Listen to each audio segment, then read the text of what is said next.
The moment my coworker walked into the all-hands meeting beside the CEO, I knew the promotion was no longer mine.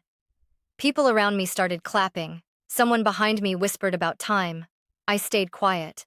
My hands folded on the table, my eyes fixed forward. "This is an exciting day for the company," the CEO said. "We're officially announcing our new department manager." He said her name, not mine. She didn't look surprised. She didn't look grateful either.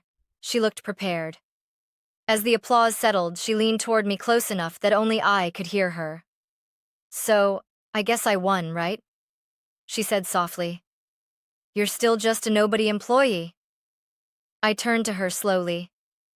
"If that's what you need to believe," I said evenly. Her smile widened, relieved. She straightened in her chair, already savoring the moment. "My name is Eira. I am 42 years old, and I built the project that just earned someone else a title." The CEO continued talking about vision and leadership. I barely heard him. What I heard instead were the echoes of conversations from the past 3 years. "You're the backbone of this." My manager had said once next cycle he had promised. "Let's wait until it's official." Now it was official, just not for me. She stood when the meeting ended, shaking hands, accepting congratulations. Someone said, "You deserve this." She nodded like she agreed. As people filed out, she turned back to me. "No hard feelings," she said. "This is just how things work." I looked at her and replied, "You're right. This is exactly how things work." She didn't understand that sentence yet. I let her walk away, believing she had taken something from me. I didn't interrupt. I didn't raise my voice. I didn't correct the story she had just rewritten. I stayed seated, letting the moment finish exactly the way it needed to. The story you are about to hear is a fictional work created by the writing team at RevengeAITA. It explores themes of professional betrayal, quiet retaliation, and the consequences of mistaking confidence for competence. All characters and events are fictional, but the emotions behind them are drawn from real workplace experiences many people are afraid to talk about. By the time the room emptied, I already knew what Chapter 2 would be about. Not what she took from me, but what she never realized she was standing on. "How close are we?" I asked after my performance review. My manager, Mark, leaned back in his chair. "Very close." "Eira, you're doing everything right." "I'm asking because the rollout timeline doubled," I said. "That project needs a department lead." He smiled. "The kind that avoided commitment next cycle. Let's wait until it's official." It wasn't the first time he'd said that. It wouldn't be the last. 3 years earlier, the project had been an idea scribbled on my notebook during a late Friday meeting. I built it piece by piece: logic, safeguards, approval paths, while everyone else treated it like a side experiment. When it started saving the company real money, the tone changed. "You're the backbone of this," Mark told me in the hallway one afternoon. "Then make it formal," I said. "Soon," he replied. Soon became months. Months became quarters. When my coworker Lena was added to the meetings, Mark framed it carefully. "She'll help present, fresh perspective." Lena slid into the chair beside me and smiled. "I'm just here to learn," she said. During the first presentation, she spoke before I did. "Let's walk leadership through the strategy," she said, already clicking to the next slide. Afterward, I pulled Mark aside. "Why is she leading my deck?" "She's great with executives," he said. "Don't read into it." I tried not to. The warning signs were small enough to dismiss if you wanted to. Lena emailing leadership without copying me. Lena rephrasing my talking points in meetings. Lena being praised for clarity on decisions she hadn't made. I addressed it directly. "I need clarity too." I said, "Am I still being considered for the role?" Mark sighed. "You're being impatient, I'm being precise," I replied. He didn't answer that. The next week, he added Lena as a permanent presenter. "She's not replacing you," he said quickly. "This is temporary." I nodded. Even though something in my chest tightened, I told myself patience was professionalism. I didn't realize yet that my silence was being mistaken for consent. By the third executive meeting, I realized Lena didn't need my files. She had my language. "I'll frame the rationale," she said, stepping in as I paused to breathe. "The risk mitigation is elegant because it anticipates human error." That sentence was mine. I'd written it in a late-night draft that never left my laptop. Mark nodded. "That's exactly it." After the meeting, I caught up to her by the elevators. "Why did you present the dependency model?" She smiled, unbothered. "Because it needed clarity, it needed accuracy." I said, "You changed the order, I improved the flow." She replied, "Executives don't care who built what, they care who explains it." The next deck went further. Headings softened. My name disappeared from the footer. The architecture became the team's approach.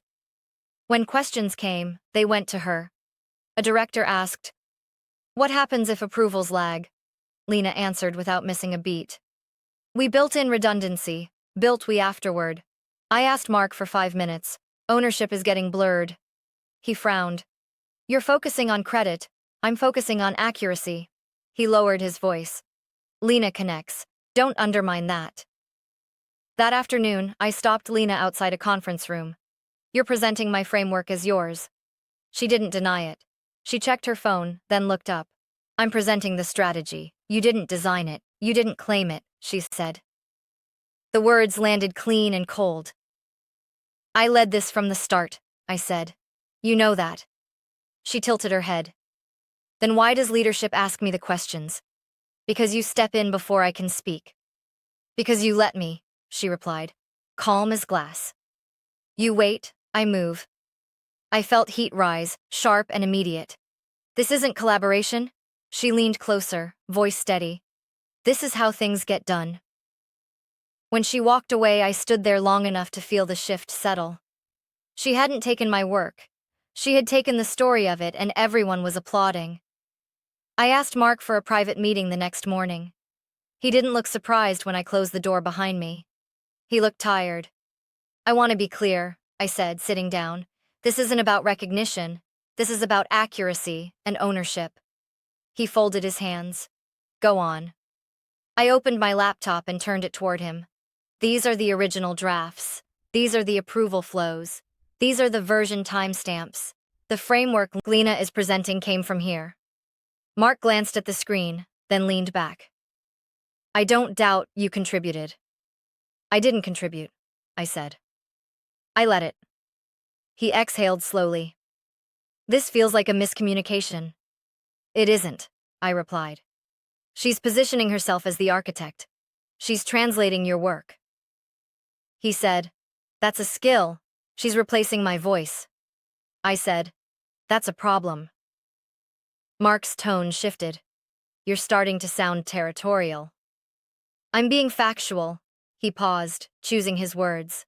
"Leadership notices how people show up. Lena shows initiative. She steps in because you let her." I said, "That's not fair," he replied. "I'm trying to balance personalities." "I'm not a personality." I said, "I'm accountable for the system." His jaw tightened. "You need to be careful, Eira. This can come across as difficult." The word hung between us. "I've been patient for 3 years," I said. "I'm asking for clarity, and I'm asking you to trust the process," he said. "We don't need conflict right now." After the meeting, I saw Lena at the coffee station. Mark stood beside her, his voice low. "She's doing great," he said. "Keep leading." Lena glanced at me over his shoulder and smiled, small and satisfied. When Mark walked away, she turned to me. "Everything okay?" "I told him the truth," I said. She nodded. "Then you've done your part." I watched her return to her desk, already typing, already moving. The system hadn't failed by accident. It had made a decision, and it wasn't me. I stopped correcting people mid-meeting. When Lena jumped in, I let her finish. When Mark nodded at her conclusions, I wrote them down instead of interrupting. The change didn't go unnoticed. "You're quiet lately," Mark said after a stand-up. "Everything good, everything's clear," I replied. He seemed relieved. I redirected my energy. I pulled every version of the framework I had ever submitted and lined them up by date. I saved approval emails. I traced authorization chains. I noted who signed what and when. I didn't announce it. I didn't warn anyone. Lena grew bolder. "I'll streamline the approvals," she said in a leadership sync. "We don't need that many checkpoints." I spoke for the first time that week. "Those checkpoints exist for compliance." She smiled. "We'll manage." After the meeting, she stopped by my desk. "You don't have to worry," she said. "I've got this." "Do you?" I asked. She laughed lightly. "I'm in the role now." 2 days later, she sent an email to leadership without copying me. The subject line read, "Finalizing deployment path." She had reordered the sequence and removed the dependency gate. I forwarded it to myself and added a note. "No authorization requested." In the next review, a director asked, "Are we clear to proceed?" Lena answered, "Yes." I didn't contradict her. I opened my notebook and wrote the date. Afterward, she pulled me aside. "You've been supportive," she said. "I appreciate that." "I'm focused on accuracy," I said. She waved it off. "This role comes with pressure. You learn to move fast." I watched her walk away, shoulders tight, smile rehearsed. The title hadn't given her control. It had given her weight she didn't know how to carry. I closed my laptop and locked the folder. I'd been building. I wasn't defending myself anymore. I was waiting. Lena stopped asking for input. The calendar invites changed first. Meetings I used to lead disappeared from my schedule. Decisions arrived fully formed, announced as conclusions in a leadership sync. She said, "We're simplifying execution, less friction." I said, "You removed the dependency gate." She didn't look at me. It was slowing us down. It protects the rollout. I replied, "You're bypassing approvals." Mark stepped in. "Let's stay aligned." Lena smiled. "We are." The numbers shifted quietly at first. Support tickets doubled. A client flagged inconsistent behavior between environments. In a review, a director asked, "Why did the output change?" Lena answered, "Expected variance." I spoke. "It's not variance. The authorization chain was altered." She turned to me, surprised by my voice. "We don't need to debate this in front of everyone." "It's not a debate," I said. "It's a record." She straightened. "I'm accountable now." After the meeting, she addressed the room. "We're moving fast. I need solutions, not hesitation." People nodded. An email went out to clients promising stability. Another removed a safeguard labeled redundant. A week later, a client called Mark directly. "Your system approved an action without clearance." Mark called an emergency meeting. Lena arrived late, phone still in her hand.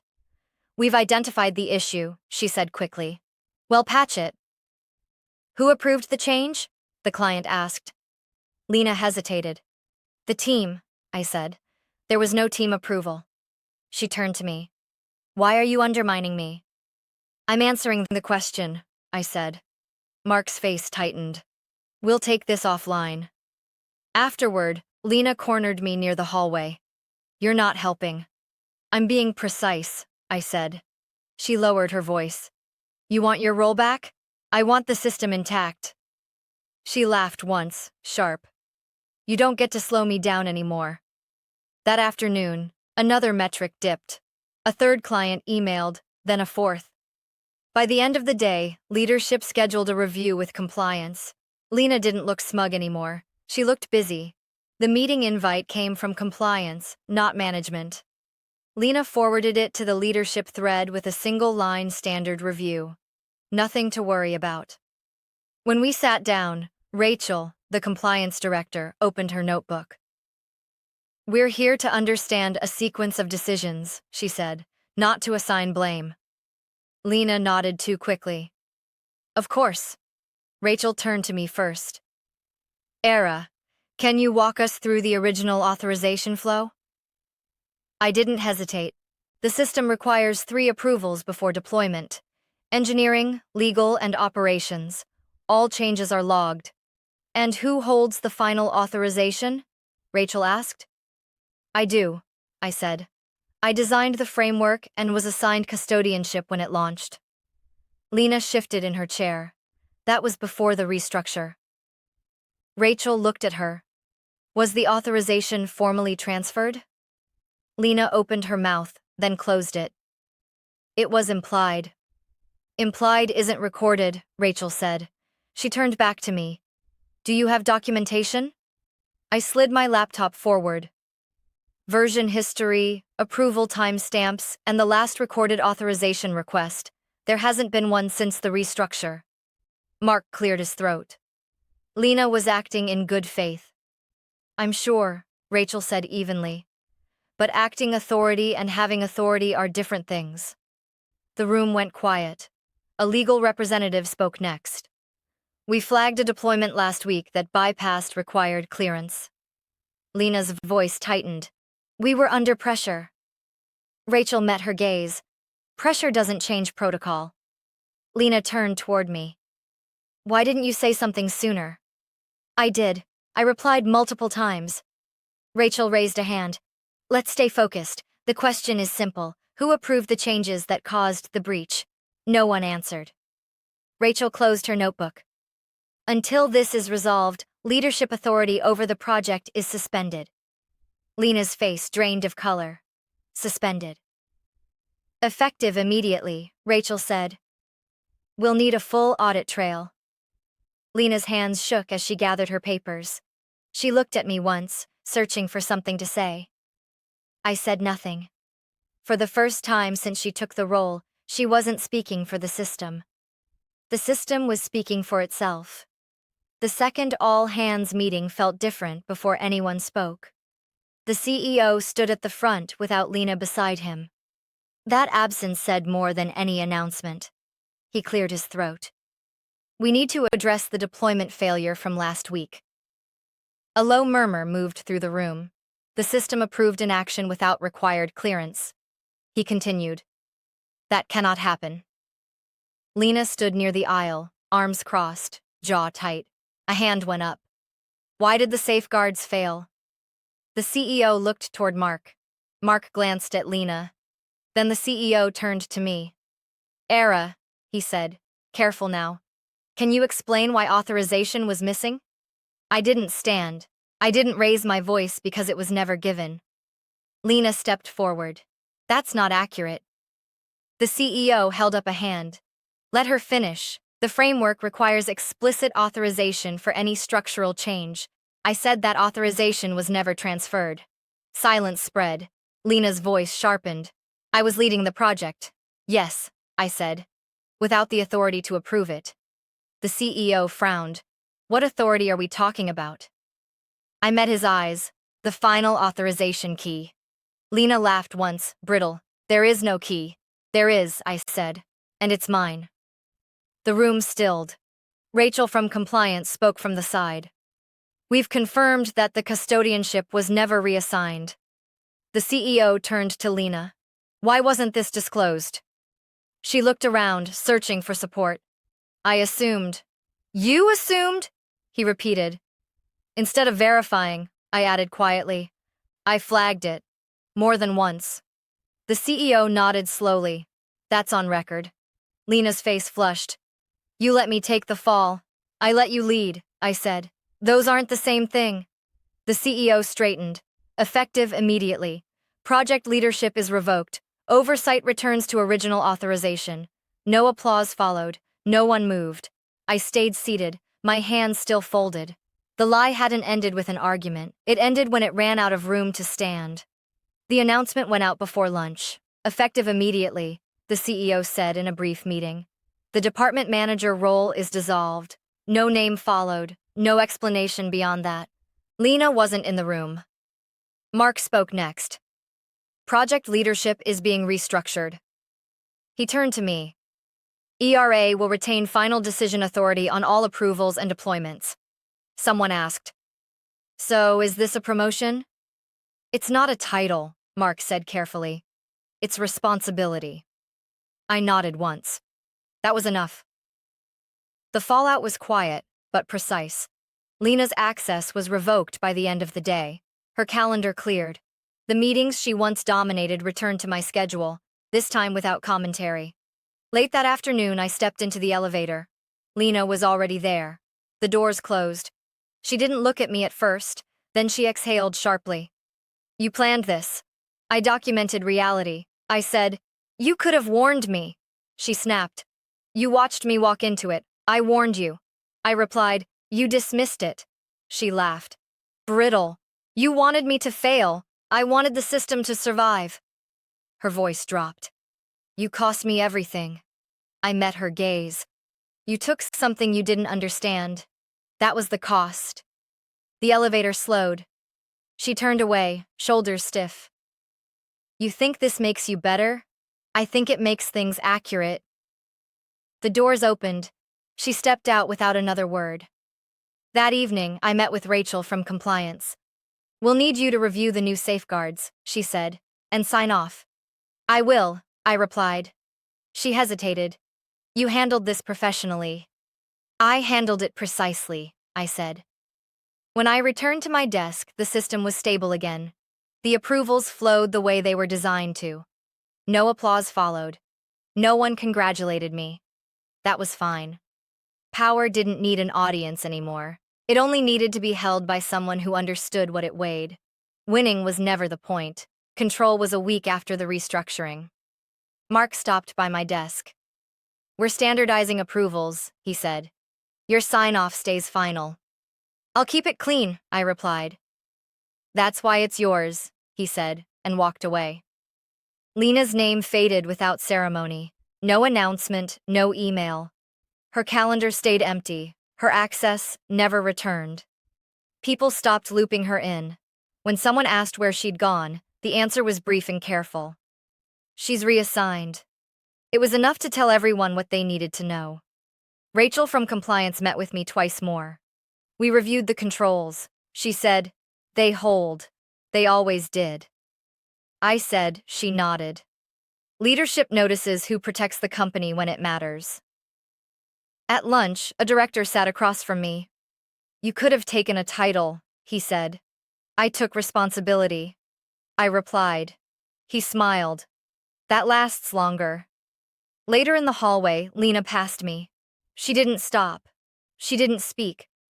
Her shoulders were tense, her eyes forward as if the floor itself might judge her. I didn't look away. I didn't chase closure. There was nothing left to say. The work steadied. Decisions became boring again. That was the point. Systems are meant to be quiet when they're respected. At the end of the day, I shut down my laptop and stood. No one applauded. No one needed to. I wasn't carrying the need to be seen anymore. What I learned is simple and expensive power reveals itself in moments of pressure, not celebration. People who mistake ambition for authority will always move fast until the ground gives way. People who understand weight move carefully and keep things standing. I didn't win anything. She lost the moment she took what she didn't understand.